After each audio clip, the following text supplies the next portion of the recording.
நேரங்கள்ல குழப்பமாகவும் சஞ்சலமாகவும் மன உளைச்சலுக்கு உள்ளானதாகவும் இருக்கும். அந்த மாதிரி நேரத்துல நம்ம யாருக்கிட்ட போய் அட்வைஸை கேட்கணும், யாரு நமக்காக நேரத்தை செலவிடுவோம், போனை எடுத்து செக் பண்றோம், யாருக்கிட்ட போன் பேசலாம், இவங்க நம்மளை சந்தோஷப்படுத்துவாங்களா, இவங்கள்ட்ட ஐடியா கேட்கலாமா, இவங்க நமக்கு அறிவுரை சொல்லுவாங்களா, எதுக்கு கையில பரிசுத்த வேதாகமம் இருக்கு, எல்லா வசனமும் ஆண்டவர் வரி வரியா வார்த்தை வார்த்தையா கொடுத்திருக்கிறாரு. உன்னை அதிசயங்களை காண செய்வேன்னு 1000 தடவை படிச்சாலும் அதிசயம் நடக்குது. இதை விட பக்தி வாழ்க்கையை எளிமையான முறையில யார் தருவார்? அந்த பக்தி வாழ்க்கையை இந்த உபவாச நாட்களில் மட்டுமல்லாது வாழ்நாள் முழுவதும் நாம் கடைபிடிக்க சித்தம் உள்ளவர்களாக இருக்க வேண்டும்.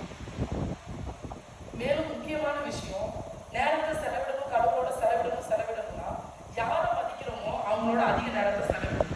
அதுதான் உண்மையே. நம்ம சொல்லுவோம், நம்ம அப்பா அம்மாவை ரொம்ப மதிக்கிறோம், பெற்றோர்களை மதிக்கிறோம், அதுக்கப்புறம் நாங்கள் அன்பர்களை மதிக்கிறேன், ஆண்டவரை மதிக்கிறேன். வார்த்தைகளில் மதிப்பு, உங்களோட செயலையும் நம்மளோட செயலையும் இருக்கு மதிப்பு. நீங்க யாருக்கிட்ட நேரம் செலவு பண்றீங்களோ, நீங்க சொல்லலாம், நீங்க அவ்வளவுதான் மதிக்கிறீங்க. உங்க ஃப்ரெண்டு கிட்ட டெய்லி 1 மணி நேரம் சேட் பண்றீங்க, உங்க அம்மா அப்பா கிட்ட நீங்க அதிகம் பேசல, அல்ல உங்களோட மனைவி துணைவியாள கிட்ட அதிக நேரம் நீங்க ஸ்பெண்ட் பண்ணல அப்படின்னா, நான் என் மனைவியை மதிக்கிறேங்கிறதுல வார்த்தையில பிரயோஜனமே இல்லை.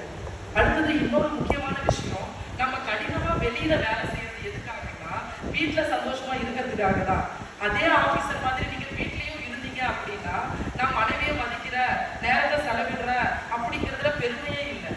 உங்களோட தொழிலுக்காக பதவிக்காக வெளியில மதிப்பு கொடுக்குறவங்க 1000 பேர் இருக்கலாம். ஆனா உங்க துணைவி கிட்ட, உங்க கணவர் மனைவி, பெற்றோர்கள் பிள்ளைகள், இந்த உறவு ரெண்டுமே வேணும். ஏன்னா ஆண்டவர் நம்மளோடு கூடிய உறவு தந்தைக்கும் குழந்தைக்கும் உள்ள உறவும் திருமண உறவாகவும் பார்க்கப்படுகிறது.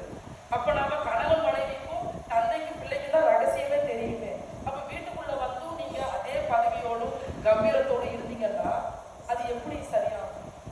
அது மாதிரி நீங்க மதிப்பு கொடுக்கலாம் அவங்க வாழ்க்கை துணைக்கு, நாம மதிப்பு கொடுக்கலாம். அப்படி கூடவே கூடாது.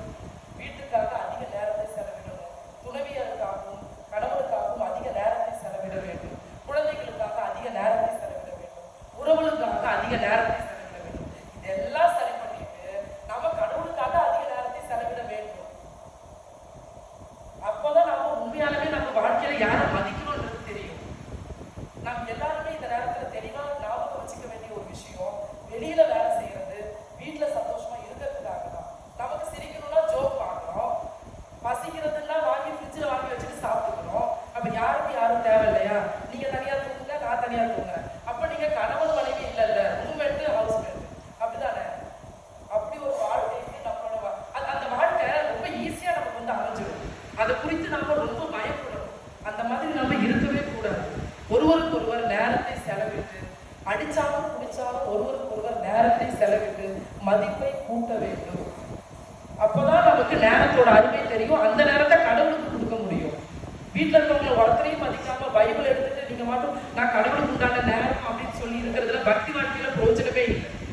இந்த தியானத்துல பிரயோஜனமே இல்லை. பக்தி வாழ்க்கை என்பது கடவுள் நமக்கு பிராக்டிக்கலா கொடுத்த உறவுல இருந்து ஆரம்பிக்கும். தந்தை பிள்ளை, கணவன் மனைவி, இந்த உறவுகள் எல்லாம் சமன் செய்யப்பட்டு கடவுளுக்கு உண்டான நேரத்தை ஆன்மீக ஒழுக்கத்தோட நம்ம தினமும் செலவு செய்யும் பொழுது நம்மளுடைய வாழ்க்கையின் திசை காட்டும் கருவியாக ஆண்டவர் பிரகாசிக்கிறார். அதுதான் உண்மையான உண்மை. மேலும் தினசரி பக்தி என்பது கடவுளை அறிந்து கொள்ள உதவும் ஒரு ஆன்மீக ஒழுக்கம். அது நாம் அவருடன் இணைந்திருப்பதை உறுதி செய்கிறது. யார் சொல்லணும் இவங்க கடவுளுக்குள்ள, அவங்களுக்கு அபிஷேகம் பெற்றுட்டாரு, யாரும் சொல்ல வேண்டாம். உங்களோட இதயத்துக்கும் கடவுளுக்கும் உண்டான உறவு, அதை எப்படி நீங்க உறுதிப்படுத்திப்பீங்க? பக்தி வாழ்க்கையின் மூலமாக அதை நீங்க உங்களுக்கே தெரியும். யாரும் வந்து உங்களுக்கு அறிவுரை சொல்லவே வேண்டாம். நீ